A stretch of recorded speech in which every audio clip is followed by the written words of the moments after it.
Leviticus 11. Yahweh spoke to Moses and to Aaron, saying to them, "Speak to the children of Israel, saying, These are the living things which you may eat among all the animals that are on the earth. Whatever parts the hoof and is cloven-footed, and choose the cud among the animals that you may eat.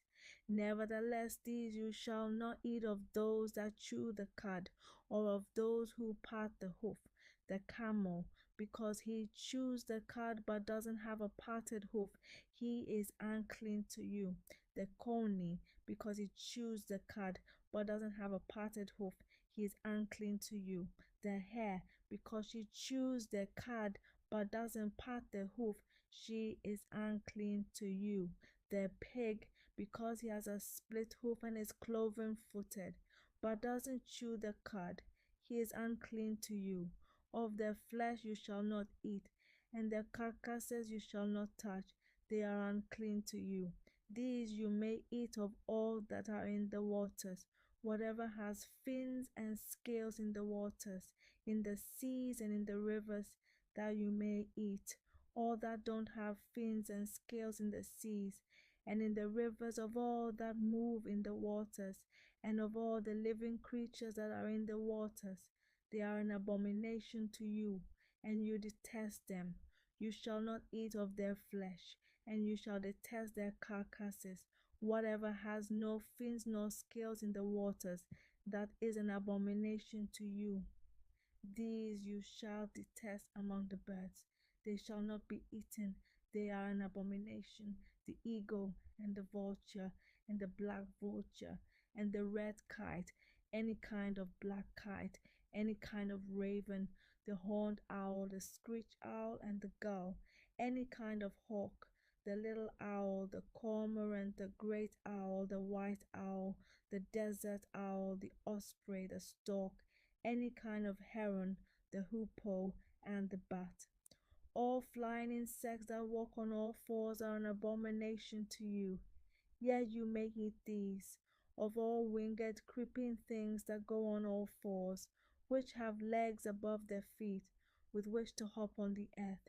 Even of these you may eat, any kind of locust, any kind of katydid, any kind of cricket, and any kind of grasshopper.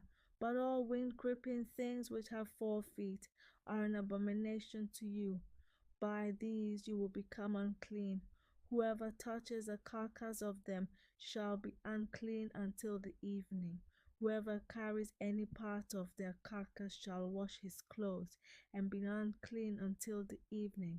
Every animal which parts the hoof and is not cloven-footed, nor chews the cud, is unclean to you. Everyone who touches them shall be unclean. Whatever goes on its paws, among all animals that go on all fours, they are unclean to you. Whoever touches their carcass shall be unclean until the evening. He who carries their carcass shall wash his clothes and be unclean until the evening. They are unclean to you. These are they which are unclean to you. Among the creeping things that creep on the earth, the weasel, the rat, any kind of great lizard, the gecko and the monitor lizard, the wall lizard, the skink and the chameleon. These are they which are unclean to you among all that creep. Whoever touches them when they are dead shall be unclean until the evening. On whatever any of them falls when they are dead, it shall be unclean, whether it is any vessel of wood or clothing or skin or sack. Whatever vessel it is with which any work is done, it must be put into water, and it shall be unclean until the evening. Then it will be clean. Every earthen vessel into which any of them falls, all that is in it shall be unclean, and you shall break it. All food which may be eaten, that on which water comes, shall be unclean, and all drink that may be drunk in every such vessel shall be unclean. Everything whereupon part of the carcass falls shall be unclean. Whether oven or range for pots, it shall be broken in pieces. They are unclean, and shall be unclean to you. Nevertheless, a spring or a cistern in which water is gathered shall be clean, but that which touches their carcass shall be unclean. If part of their carcass falls on any sowing seed which is to be sown, it is clean. But if water is put on the seed, and part of their carcass falls on it, it is unclean to you. If any animal of which you may eat dies, he who touches its carcass shall be unclean until the evening. He who eats of its carcass shall wash his clothes, and be unclean until the evening. He also who carries its carcass shall wash his clothes, and be unclean until the evening. Every creeping thing that creeps on the earth is an abomination. It shall not be eaten. Whatever goes on its belly, and whatever goes on all fours, or whatever has many feet, even all creeping things that creep on the earth, them you shall not eat, for they are an abomination. You shall not make yourselves abominable with any creeping thing that creeps, neither shall you make yourselves unclean with them, that you should be defiled thereby. For I am Yahweh your God. Sanctify yourselves therefore, and be holy, for I am holy. Neither shall you defile yourselves with any kind of creeping thing that moves on the earth. For I am Yahweh, who brought you up out of the land of Egypt to be your God. You shall therefore be holy, for I am holy. This is the law of the animal, and of the bird, and of every living creature that moves in the waters, and of every creature that creeps on the earth, to make a distinction between the unclean and the clean, and between the living thing that may be eaten and the living thing that may not be eaten. Leviticus 12. Yahweh spoke to Moses, saying, Speak to the children of Israel, saying, If a woman conceives and bears a male child, then she shall be unclean 7 days. As in the days of her monthly period, she shall be unclean. In the 8th day, the flesh of his foreskin shall be circumcised. She shall continue in the blood of purification 33 days. She shall not touch any holy thing, nor come into the sanctuary until the days of her purifying are completed. But if she bears a female child, then she shall be unclean 2 weeks, as in her period, and she shall continue in the blood of purification 66 days. When the days of her purification are completed, for a son or for a daughter, she shall bring to the priest at the door of the tent of meeting a year-old lamb for a burnt offering, and a young pigeon or a turtle dove for a sin offering, and he shall offer it before Yahweh, and make atonement for her, and she shall be cleansed from the fountain of her blood. This is the law for her who bears, whether a male or a female. If she cannot afford a lamb, then she shall take 2 turtle doves or 2 young pigeons, the one for a burnt offering and the other for a sin offering, and the priest shall make atonement for her, and she shall be clean. Leviticus 13. Yahweh spoke to Moses and to Aaron, saying, When a man shall have a rising in his body skin, or a scab, or a bright spot, and it becomes in the skin of his body the plague of leprosy, then he shall be brought to Aaron the priest, or to one of his sons the priest, and the priest shall examine the plague in the skin of the body, and if the hair in the plague has turned white, and the appearance of the plague is deeper than the body skin, it is the plague of leprosy. And the priest shall examine him and pronounce him unclean. If the bright spot is white in the skin of his body, and the appearance of it isn't deeper than the skin, and the hair of it hasn't turned white, then the priest shall isolate the infected person for 7 days. The priest shall examine him on the 7th day, and behold, if in his eyes the plague is arrested, and the plague hasn't spread in the skin, then the priest shall isolate him for 7 more days. The priest shall examine him again on the 7th day. And behold, if the plague has faded, and the plague hasn't spread in the skin, then the priest shall pronounce him clean. It is a scab. He shall wash his clothes and be clean. But if the scab spreads on the skin after he has shown himself to the priest for his cleansing, he shall show himself to the priest again. The priest shall examine him, and behold, if the scab has spread on the skin, then the priest shall pronounce him unclean. It is leprosy. When the plague of leprosy is in a man, then he shall be brought to the priest, and the priest shall examine him. Behold, if there is a white rising in the skin, and it has turned the hair white, and there is raw flesh in the rising, it is a chronic leprosy in the skin of his body, and the priest shall pronounce him unclean. He shall not isolate him, for he is unclean. If the leprosy breaks out all over the skin, and the leprosy covers all the skin of the infected person from his head even to his feet, as far as it appears to the priest, then the priest shall examine him, and behold, if the leprosy has covered all his flesh, he shall pronounce him clean of the plague. It has all turned white. He is clean. But whenever raw flesh appears in him, he shall be unclean. The priest shall examine the raw flesh and pronounce him unclean. The raw flesh is unclean. It is leprosy.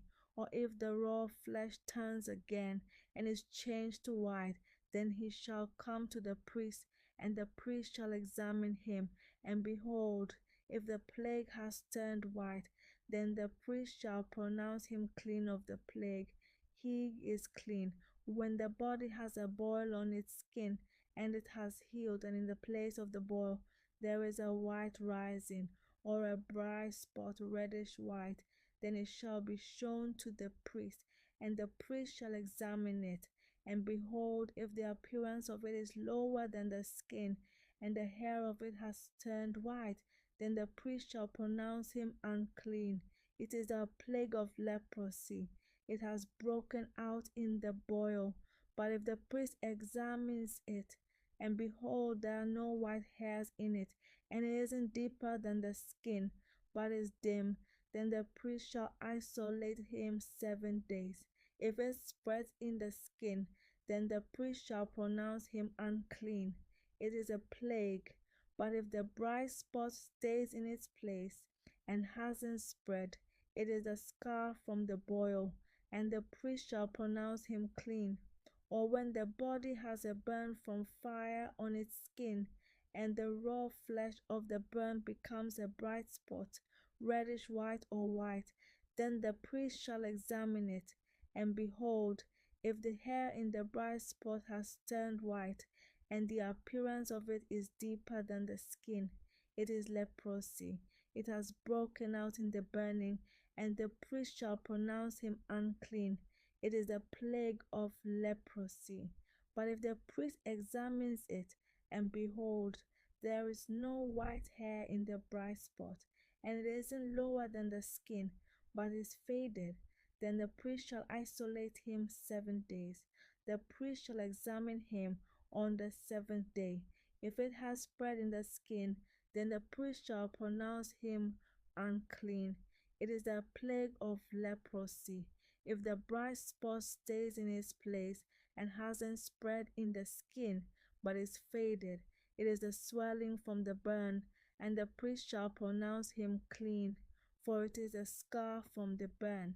When a man or woman has a plague on the head or on the beard, then the priest shall examine the plague, and behold, if the appearance of it is deeper than the skin, and the hair in it is yellow and thin, then the priest shall pronounce him unclean. It is an itch. It is leprosy of the head or of the beard. If the priest examines the plague of itching, and behold, its appearance isn't deeper than the skin, and there is no black hair in it, then the priest shall isolate him, the person infected with itching 7 days. On the 7th day the priest shall examine the plague, And behold, if the itch hasn't spread, and there is no yellow hair in it, and the appearance of the itch isn't deeper than the skin, then he shall be shaved, but he shall not shave the itch. And the priest shall shut him up who has the itch 7 more days.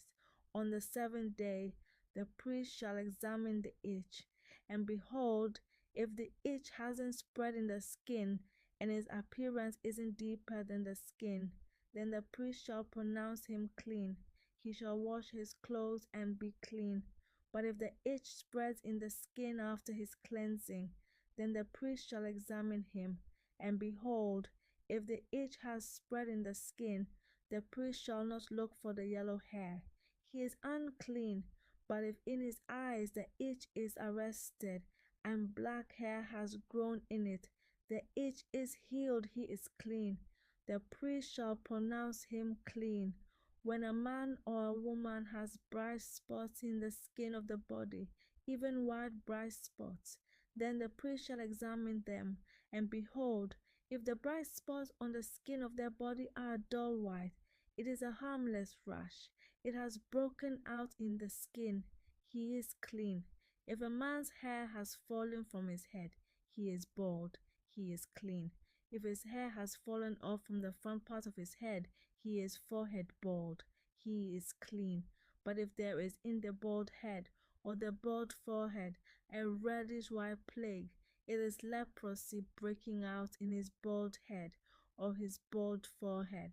Then the priest shall examine him, and behold, if the rising of the plague is reddish white in his bald head or in his bald forehead, like the appearance of leprosy in the skin of the flesh, he is a leprous man, he is unclean.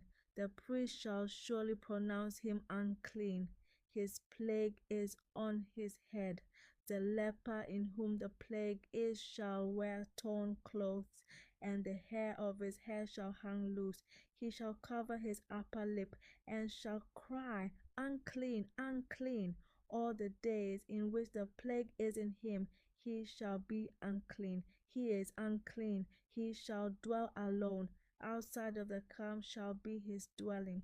The garment also that the plague of leprosy is in, whether it is a woolen garment or a linen garment, whether it is in warp or woof, of linen or of wool, whether in a skin or in anything made of skin, if the plague is greenish or reddish in the garment, or in the skin, or in the warp, or in the woof, or in anything made of skin, it is the plague of leprosy, and shall be shown to the priest. The priest shall examine the plague, and isolate the plague 7 days. He shall examine the plague on the 7th day.